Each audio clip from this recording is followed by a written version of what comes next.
گزارے کیسے زندگی، آؤ علماء سے پوچھ لے، آئے جو مشکل پیش کوئی،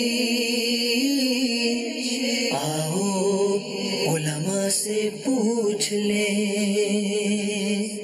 الحمدللہ رب العالمین والصلاة والسلام علی سید الانبیاء والمرسلین، اما بعد فاعوذ باللہ من الشیطان الرجیم، بسم اللہ الرحمن الرحیم۔ پڑھیے الصلاة والسلام علیک یا رسول اللہ وعلی آلک واصحابک یا حبیب اللہ، الصلاة والسلام علیک یا نبی اللہ وعلی آلک واصحابک یا نور اللہ۔ مدنی چینل کے ناظرین، ایک مرتبہ ہم پھر دارالفتہ اہل سنت کے سلسلے میں حاضر ہیں۔ ابتداءً درود پاک کی فضیلت، چنانچہ شفیع امت صلی اللہ تعالی علیہ وآلہ وسلم نے ارشاد فرمایا، جس نے مجھ پر صبح و شام 10 بار درود پاک پڑھا، اسے قیامت کے دن میری شفاعت ملے گی۔ صلو علی الحبیب صلی اللہ تعالی علی محمد صلی اللہ علیہ وآلہ وسلم۔ ذریعہ آمدنی، چاہے وہ تجارت ہو یا وہ نوکری ہو یا اور کچھ ہو، ان تمام پہلوؤں کو ہم شامل کرنے کی کوشش کریں گے، کیونکہ ایک مسلمان کے لیے یہ ضروری ہے کہ اس کے پیٹ میں جو لقمہ جائے وہ حلال کا جائے، وہ اپنی اولاد کو جو لقمہ کھلائے وہ حلال کا کھلائے۔ تو حلال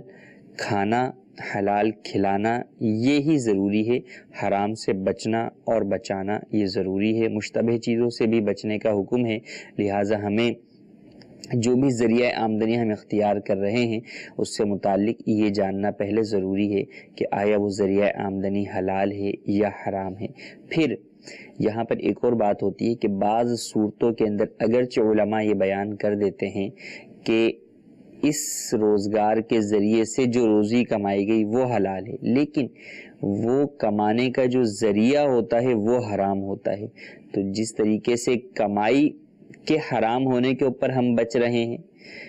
کیوں بچ رہے ہیں؟ اس لیے کہ رب تعالیٰ اس بات کو ناپسند کرتا ہے۔ اللہ تبارک و تعالیٰ اس بات سے راضی نہیں ہے کہ ہم اپنے پیٹ کے اندر حرام لقمہ ڈالیں۔ تو یہاں پر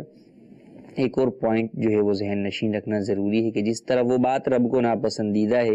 یوں ہی یہ بات بھی رب کو ناپسندیدہ ہے کہ ہم کوئی ایسا ذریعہ آمدنی ہی کیوں اختیار کریں کہ جس کو اختیار کرنا ہی ناجائز اور گناہ ہو۔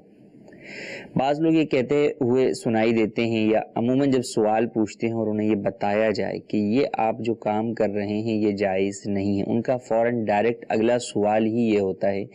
کہ کیا کمائی حلال ہے؟ اس کا مطلب بظاہر جو نظر آتا ہے ان کی گفتگو سے یا ان کے انداز گفتگو سے کہ اگر کمائی حلال ہے تو ٹھیک ہے ہم چلا لیں گے، حالانکہ ایسا ہرگز نہیں ہونا چاہیے۔ حرام کمائی بھی رب کی ناپسندیدگی کی وجہ سے حرام ہے، اور کمائی حلال ہو لیکن ذریعہ جو ہے وہ حرام ہو تو وہ بھی بہرحال رب کی ناراضگی ہی ہے، رب کی ناپسندیدگی والے کاموں میں سے ہی اس کا شمار ہوتا ہے۔ تو ہمیں اس سے بھی حتی الامکان بچنا ضروری ہے، اس کو بھی اختیار کرنے کی ہرگز اجازت نہیں ہے۔ تو اس بات کا خاص خیال رکھنا ضروری ہے۔ اس کی ایک سمپل سی مثال میں عرض کرتا ہوں۔ مثال کے طور پہ کوئی شخص کسی جگہ پر جاب کرتا ہے اور وہاں پر اس قریب میں مسجد بھی ہے اہل سنت کی اور امام بھی باشرائط پایا جاتا ہے۔ اب جماعت اس کے اوپر واجب ہے اور کمپنی کی جانب سے، سیٹ کی جانب سے اس کو باجماعت نماز پڑھنے کی اجازت نہیں ہے، یا بعض جگہوں کے اوپر نماز پڑھنے کی ہی اجازت نہیں ہے۔ تو اب سوال جب پوچھا جائے گا تو اسے یہی کہا جائے گا کہ آپ باجماعت نماز ادا کریں جب آپ پر جماعت واجب ہے، اور نماز تو ہر مسلمان پر فرض ہے، تو جہاں نماز سے ہی روکا جا رہا ہے تو نماز ادا کریں گے۔ اور ایسی نوکری جس میں جماعت واجب ہونے کی صورت میں اس سے روکا جا رہا ہو یا اصل نماز سے ہی روکا جا رہا ہو، ایسی نوکری کرنا جائز نہیں ہے۔ اب اگر یہاں پر کوئی سوال یہ اٹھاتا ہے کہ کیا کمائی حلال ہے، تو آگے اگر وہ کوئی کام کر رہا ہے، مثال کے طور پہ وہ درزی ہے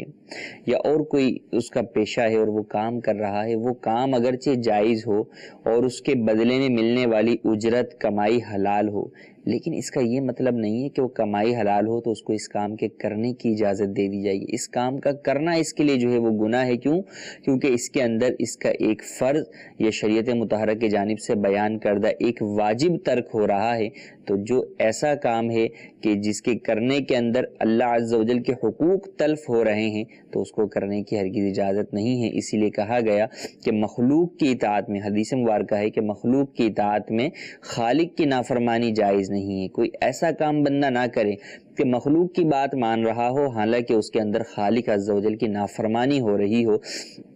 تو اصل خالق و مالک اور رزاق عز و جل کی ذات پر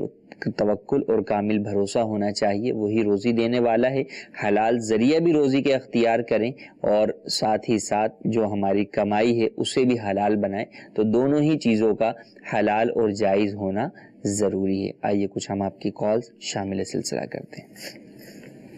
تو میرا یہ سوال دارالفتہ اہل سنت سے ہے کہ یہ کسی کا بچہ پیدا ہوا ہے، کوئی عزیز و قارب آئے ہیں، وہ ان کو کوئی پیسے دے گئے ہیں، یا عقیقہ وغیرہ کیا ہے تو کوئی اپنا مہمان آئے ہیں، عزیز و قارب آئے ہیں، وہ پیسے دے گئے ہیں، کیا وہ پیسے جو ہیں والدین ان کو استعمال کر سکتے ہیں یا اس کے متعلق وہ کیا کریں؟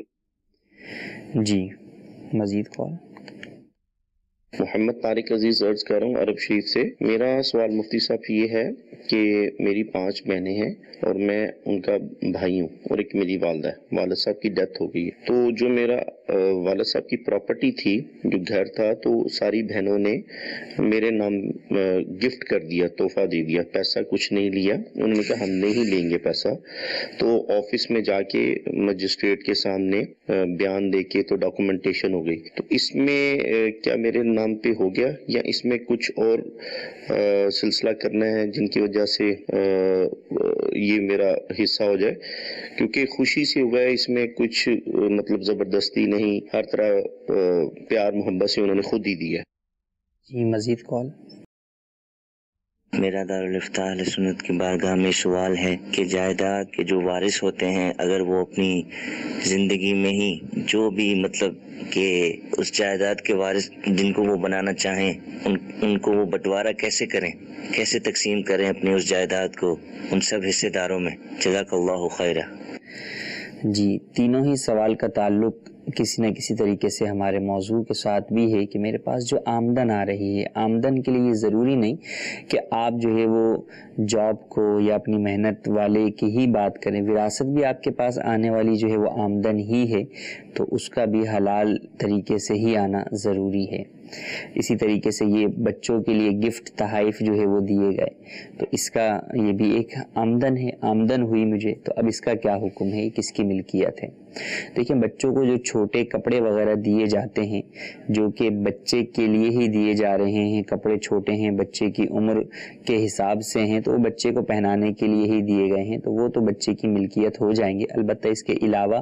جو عقیقے کے موقع پر یا بچے کی پیدائش کے موقع کے اوپر بچے کو نام پر بچے کے ہاتھ میں رکھ دیے جاتے ہیں، بچہ پکڑ بھی نہیں پاتا، چھوٹا بچہ ہوتا ہے، 500، 1000 یا 200،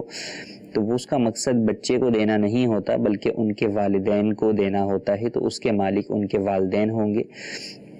اگر والد کے رشتہ دار جو ہے وہ آئے ہیں یا والد کے دوست احباب آئے ہیں تو وہ والد کی ملکیت ہوں گے. والدہ کے آئے ہیں تو وہ والدہ کی ملکیت ہوں گے. تو یہ جب ان کی ملکیت ہیں تو وہ اسے اپنے لیے بھی استعمال کر سکتے ہیں اور بچے کے لیے بھی استعمال کر سکتے ہیں. ہاں جو چیزیں بچے کی ملکیت ہوں گی وہ بہرحال بچے کے لیے ہی استعمال کرنی ہوں گی، وہ کسی اور دوسرے بچے کو دینے کی اجازت نہیں ہوگی.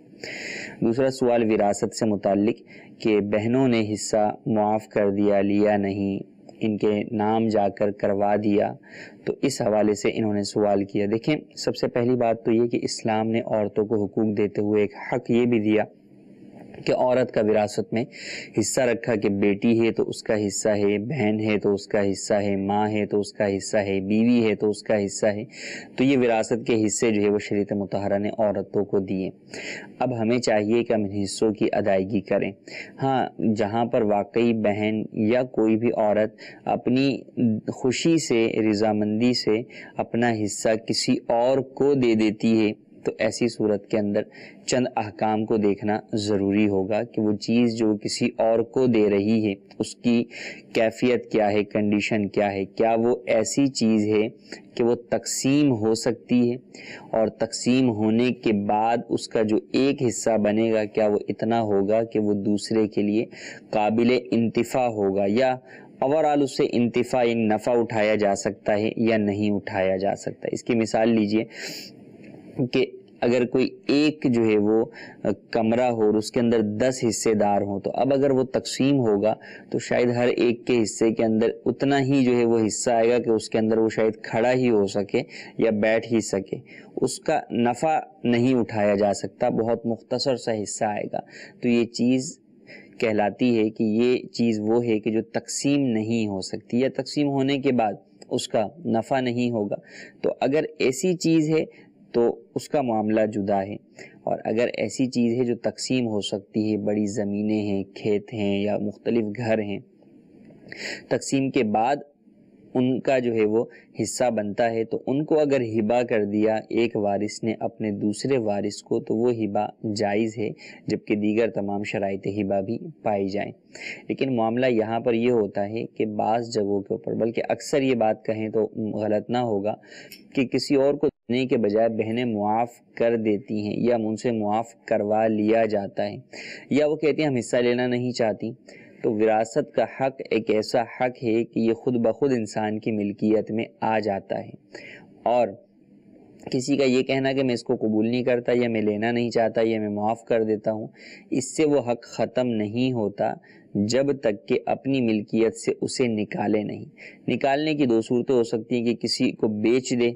یا کسی کو ہبہ کر دے۔ پھر ہبہ قبضہ کر کے بھی ہو سکتا ہے اور قبضہ کیے بغیر بھی ہو سکتا ہے، البتہ جب ہبہ ہوگا تو اس کی اپنی شرائط بہرحال موجود ہیں، ان تمام کی روشنی کے اندر ہی ہبہ پایا جائے گا تو ہبہ ہوگا، ورنہ نہیں ہوگا۔ تو فقط بہنوں کا یہ کہنا کہ ہم لے نہیں رہیں، ہم جو ہے وہ حصہ نہیں چاہتی، تو ایسی صورت کے اندر وہ حصہ ان کا اپنی جگہ موجود ہی رہے گا۔ ہاں اگر وہ یہ کہتی ہیں کہ ہم نے اپنا حصہ بخوشی اپنے بھائی کو دیا، تو پھر ہبہ کی تمام صورتوں کے مطابق حکم ہوگا۔ تو لہذا خاص اپنے اس مسئلے سے متعلق ہمارے سائل محترم ہم سے فون پر دارالفتاء اہل سنت کے اندر رابطہ فرما لیں۔ اچھا، تیسرا ہمارا سوال جو ہے وہ زندگی کے اندر ہی جائیداد کی تقسیم سے متعلق تھا، کہ زندگی کے اندر اگر جائیداد تقسیم کی جائے تو اس کی کیا صورت ہو۔ دیکھیں، زندگی میں جو شخص اپنے مال کا مالک ہے وہ اپنے مال کا مالک ہے، زندگی میں اس کے مال میں کسی دوسرے کا بطور وراثت حق نہیں ہے۔ آج کل بہت ناخلف اولادیں جو ہے وہ زندگی میں ہی اپنے والدین سے اس بات کا تقاضا کر رہی ہوتی ہیں کہ بھئی وراثت تقسیم کر کے ہمیں ہمارا حصہ دیا جائے، ہمیں ہمارا حق دیا جائے، حالانکہ نہ ابھی آپ کا حصہ ہے نہ ابھی آپ کا حق ہے، ابھی تو جو مالک ہے اسی کا حق ہے اور اسی کا حصہ ہے۔ تو وہ اپنے تمام مال کا مالک ہے، وہ جو چاہے اس مال کے ساتھ جو ہے وہ جائز طریقہ کار کے مطابق کرے، تو وہ آپ کو دینے کا پابند نہیں ہے۔ اور اگر اس بنیاد پر یہ مطالبہ کیا جا رہا ہے کہ جناب والا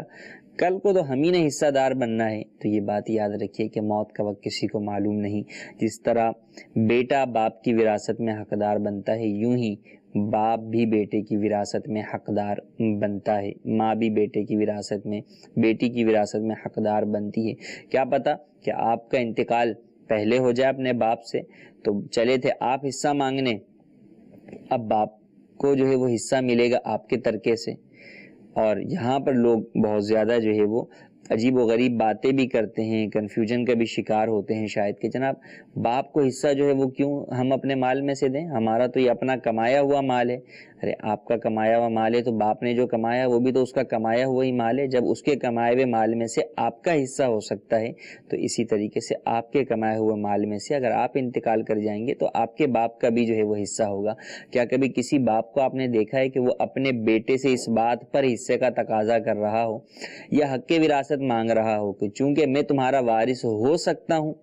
لہٰذا تم مجھے اپنی زندگی کے اندر ہی جو ہے وہ حصہ دو؟ آپ نے نہیں دیکھا ہوگا ایسا۔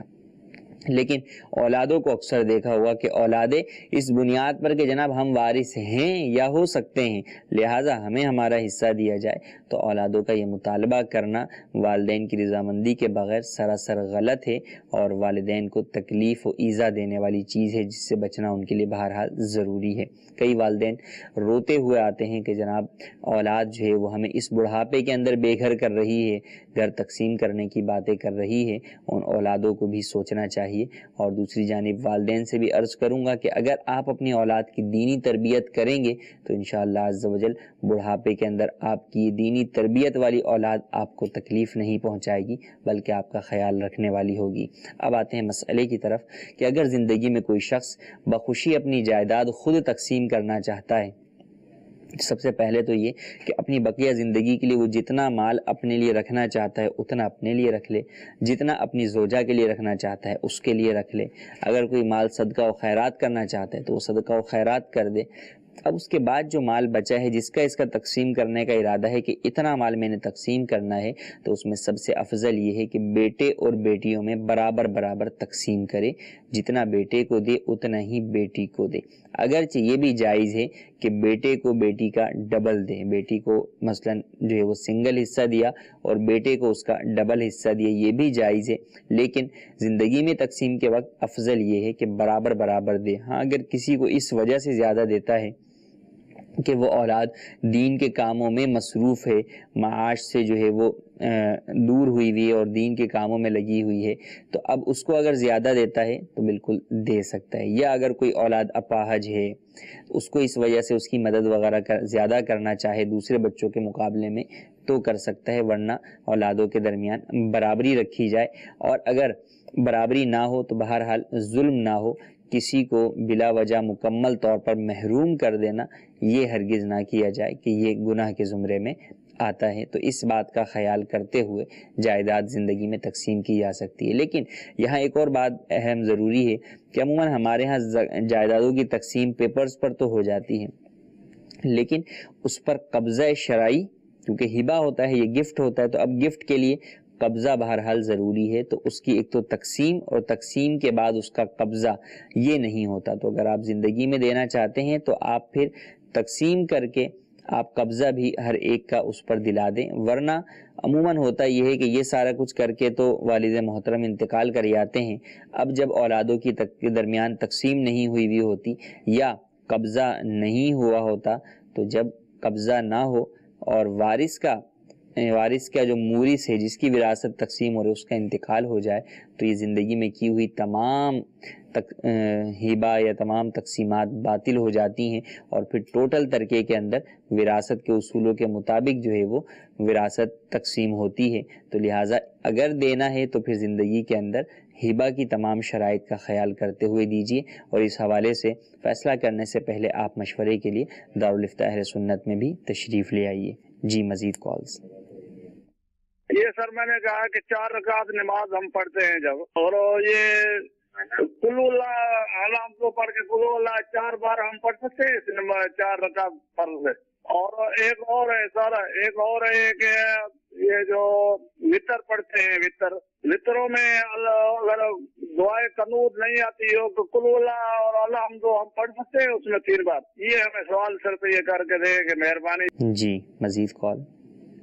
محمد نواز اتاری مکہ پاک سے عرض کر رہا ہوں، دارالفتہ اہل سنت مفتی صاحب سے میرا سوال یہ ہے کہ آب زمزم پانی میں اور پانی ملایا جاتا ہے اور اس کو کھڑے ہو کر پینا چاہیے، بیٹھ کر پینا چاہیے، اور آب زمزم کو گرم کر سکتے ہیں، کیا اس کی چائے بنا سکتے ہیں؟ اس کے بارے میں رہنمائی فرما دیجیے۔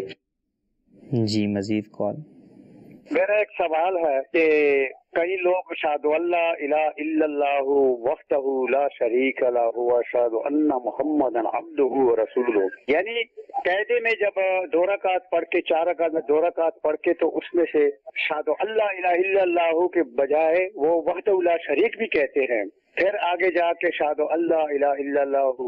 واشہد ان محمد عبدہ ورسولہ،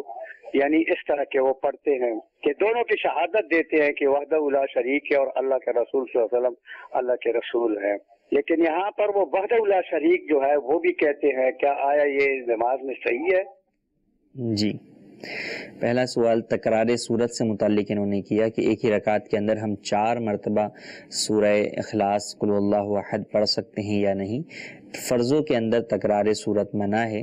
البتہ نوافل کے اندر تکرار صورت کیا جا سکتا ہے۔ تو فرض نماز ادا کر رہے ہیں تو اس میں ایک ہی مرتبہ صورت پڑھیں، البتہ نوافل ہے تو اس کے اندر تکرار ہو سکتی ہے، 4 سے زائد مرتبہ بھی ہو سکتی ہے۔ اور انہی کے سوال کا دوسرا حصہ تھا کہ دعائے قنوت یاد نہ ہو تو ہم دعائے قنوت کی جگہ کیا سورہ فاتحہ پڑھ سکتے ہیں؟ سورہ فاتحہ بنیت دعا پڑھ لیں گے تو دعائے قنوت کا واجب ادا ہو جائے گا، البتہ اگر آپ کو دعائے قنوت نہیں آتی تو اس کی جگہ آپ دیگر دعا بھی پڑھ سکتے ہیں۔ اللہم ربنا آتنا فی الدنیا حسنۃ وفی الآخرۃ حسنۃ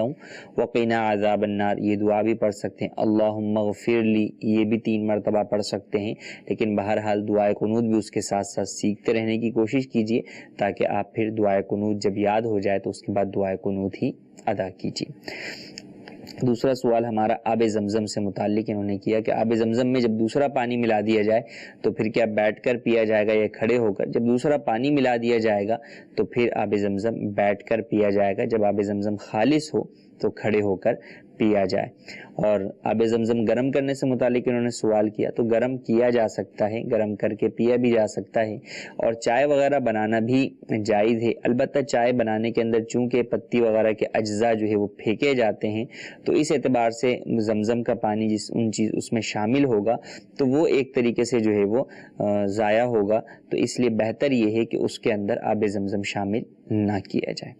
تیسرا سوال التحیات سے متعلق ان کا تھا کہ التحیات میں اگر کسی شخص نے وحدہ لا شریک پڑھ لیا تو کیا حکم ہے؟ اگر پڑھ لیا تو نماز تو اس کی ہو جائے گی، لیکن جو فقہ حنفی کے اندر تشہد ہے اس تشہد کے اندر وحدہ لا شریک لہ کے الفاظ نہیں ہیں، اگرچہ دیگر روایات جو ہیں تشہد کی ان کے اندر موجود ہے، لیکن فقہ حنفی میں جو تشہد سیدنا عبداللہ ابن عباس رضی اللہ تعالیٰ عنہ کہلاتا ہے ان سے مروی روایت کے اندر ہے، وہاں پر فقط وحدہ لا شریک لہ نہیں ہے بلکہ اس کے علاوہ الفاظ ہیں، تو وہی الفاظ ادا کیے جائیں، لیکن اگر کسی نے پڑھ لیا تو بہرحال اس کی نماز ہو جائے گی۔ جی مزید کالز۔ سوال یہ ہے کہ میں موبائل شاپ کام کرتا ہوں، تو جب کوئی میرے پاس کسٹمر آتا ہے تو میں اس سے یہ کوئی چیز کہتا ہوں کہ ایل سی ڈی انہوں نے ڈلوانی ہے، تو میں کہتا ہوں کہ یہ ایل سی ڈی 450 روپے کی ہے، اور بعد میں وہ چلا جاتا ہے، میں کھول کے چیک کرتا ہوں تو اس کی ایل سی ڈی ٹھیک ہوتی ہے، تھوڑا بہت مسائل ہوتا ہے، اب میں اسی ایل سی ڈی کو ٹھیک کر دیتا ہوں، کیا میں نے جو اس کے ساتھ طے کیا ہے وہ اس سے لے سکتا ہوں یا جو جتنا کام کیا اتنا ہی لوں؟ جی مزید کال۔ مفتی صاحب کی بارگاہ میں سوال یہ ہے کہ اگر مسجد میں پہلی صف میں دوسرے لوگ اپنی سنتیں وغیرہ نماز پڑھ رہے ہوں اور جماعت کا وقت بھی ہو گیا تو اب ایسی حالت میں کیا کرے؟ کیا ان کی نماز پوری ہونے تک جماعت کو روک دے یا وہ نماز پڑھے اور ساتھ میں ہی صف میں جماعت کھڑی کر دے؟ برائے کرم ارشاد فرمائیے۔ جی مزید کال۔ حضور ایک سوال عرض کرنا تھا، میں کمپنی میں کام کرتا ہوں، گاڑی چلاتا ہوں، وہاں پہ میری اپنی گاڑی ہے، وہ کمپنی کے ساتھ اٹیچ ہے، تو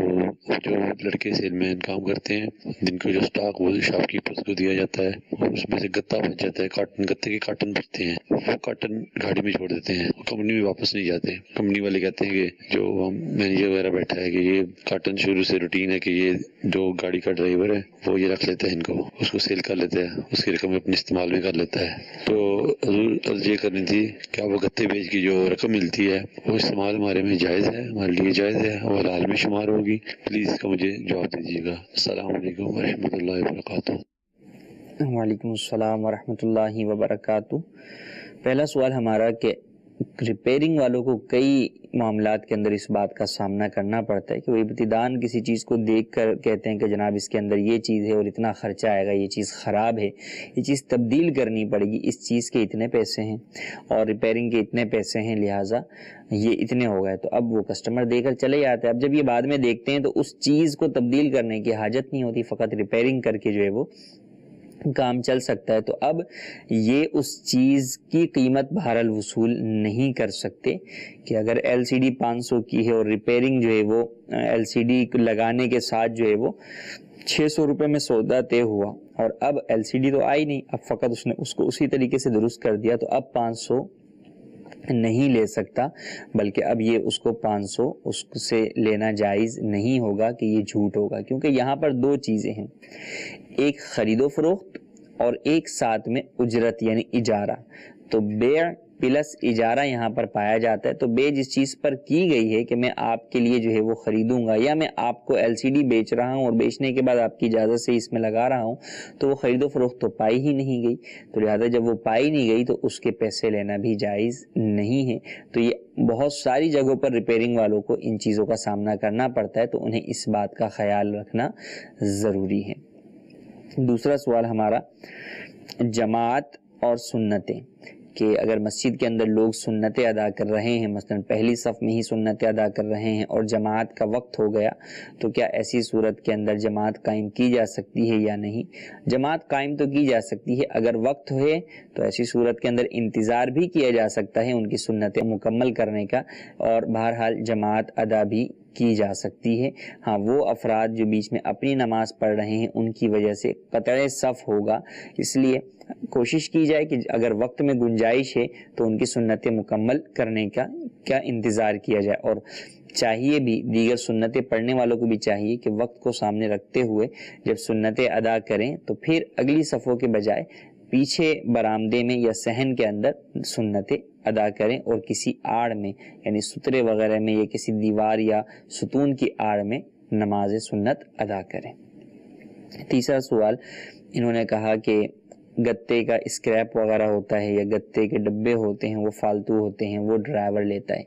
لیکن پچھلے ڈرائیور یہ کرتے تھے تو یہ تو اس بات کی دلیل نہیں ہے۔ ہاں، یہ دیکھا جائے گا، کمپنی سے پوچھا جائے گا کہ واقعی کمپنی کا جو مالک ہے اس کے علم میں یہ بات ہے کہ یہ چیز اسکریپ جو ہے یہ ڈرائیور لے کے جاتے ہیں اور انہیں اس بات پر اعتراض نہیں ہے، یا انہیں نے کہا ہوا ہے کہ بھئی تمہاری مرضی ہے، تم اس کو چاہے پھینکو کچھ بھی کرو، یا پھینکنے کے لیے دیا اور وہ پھینکنے کے بجائے اس کو جو ہے وہ فروخت کر دیتا ہے، تو ایسی صورت کے اندر تو اس کی انکم حلال ہوگی۔ لیکن اگر ایسا نہیں ہے، مالک اس وجہ سے خاموش ہے کہ یار یہ پرانا ڈرائیور بھی یہ کرتے تھے، نئے کو میں منع کروں گا تو یہ پھر جو ہے وہ دیگر چیزوں میں ڈنڈی ماریں گے، یا یہ جو ہے وہ مال وقت پہ نہیں لایا کریں گے، یہ اپنے کاموں کے اندر جو ہے وہ اونچ نیچ کرنا شروع کر دیں گے، اس وجہ سے مالک جو ہے وہ خاموش ہے، تو بہرحال پھر ان کے لیے یہ جائز نہیں ہوگا۔ اور جہاں بھی معاملہ آ جائے اس طرح کا، بعض جگہوں پر یہ کنڈیشن آ جاتی ہے کہ آپ کے لیے اصل فرد تک پہنچنا یا وہ اجازت لینا وہ ممکن نہیں ہوتا، تو دیکھیں شبے والے مال سے بچیں۔ اگر آپ کو معلوم ہی نہیں کہ پتہ نہیں مالک کی طرف سے اجازت ہے یا کیا نہیں ہے، یا مینیجر صحیح بات بیان کر رہا ہے یا نہیں کر رہا، تو آپ پر کون سا وہ چیز لینا فرض ہے؟ ہاں، فرض نہیں ہے، لیکن حرام چیز سے بچنا ضروری ہے، تو ہو سکتا ہے کہ یہ حرام ذریعہ آمدن آپ کا بن جائے، تو ایسی صورت میں اس چیز سے بچا ہی جائے، اس چیز کو اختیار ہرگز نہ کیا جائے۔ کچھ میسیجز بھی ہمارے پاس ہیں، ہم انہیں بھی شامل کرتے ہیں۔ ایک سوال یہ ہے کہ کیا پردہ کرنے کے لیے، عورت کو پردہ کرنے کے لیے شوہر کی اجازت ضروری ہے اور اس کے بغیر پردہ نہیں کر سکتی؟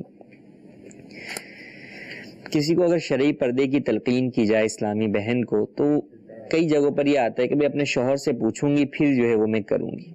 تو سب سے پہلی بات یہ ہے کہ پردہ کرنا یا نہ کرنا یہ شوہر کا معاملہ نہیں ہے، یہ اللہ عز و جل اور اس کے حبیب علیہ الصلوۃ والسلام کا حکم ہے کہ عورتوں کو پردہ کرنا ہے۔ تو جب عورت کو پردہ کرنا اللہ رسول کا حکم ہے تو شوہر منع کرے جب بھی اس کی بات نہیں مانی جائے گی، کہ جیسا کہ ہم نے بیان کیا ابتدا میں کہ مخلوق کی اطاعت میں خالق عز و جل کی نافرمانی جائز نہیں ہے۔ تو ایک حکم ہے رب کا اور ایک حکم ہے شوہر کا۔ اب خود ہی اندازہ کر لیا جائے کہ اولاً کس کے حکم کو ترجیح دی جائے گی، لازمی سی بات ہے رب العالمین کے حکم کو ہی ترجیح دی جائے گی۔ تو شرعی پردہ کرنے کے لیے عورت پر ہرگز یہ ضروری نہیں ہے کہ وہ اپنے شوہر سے اجازت لے، بلکہ شوہر راضی نہ ہو، وضاحتاً صراحتاً منع کرے، جب بھی عورت پر یہی لازم ہوگا کہ وہ شرعی پردہ کرے اور بے پردگی کرنے میں شوہر کی بات کو ہرگز نہ مانے۔ دوسرا سوال یہ ہے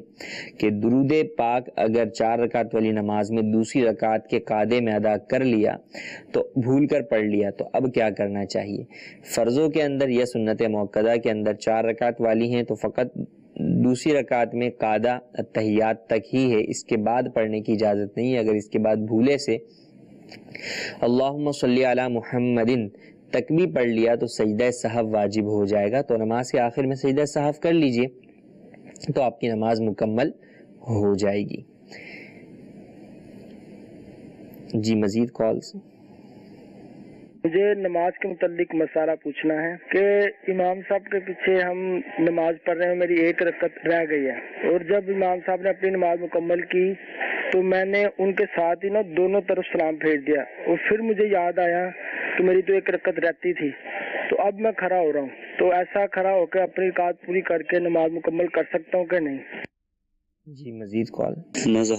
صلاۃ التوبہ عشاء کے وتر اور نفل کے بعد پڑھنی ہے، اور صلاۃ اللیل کب پڑھنی ہے؟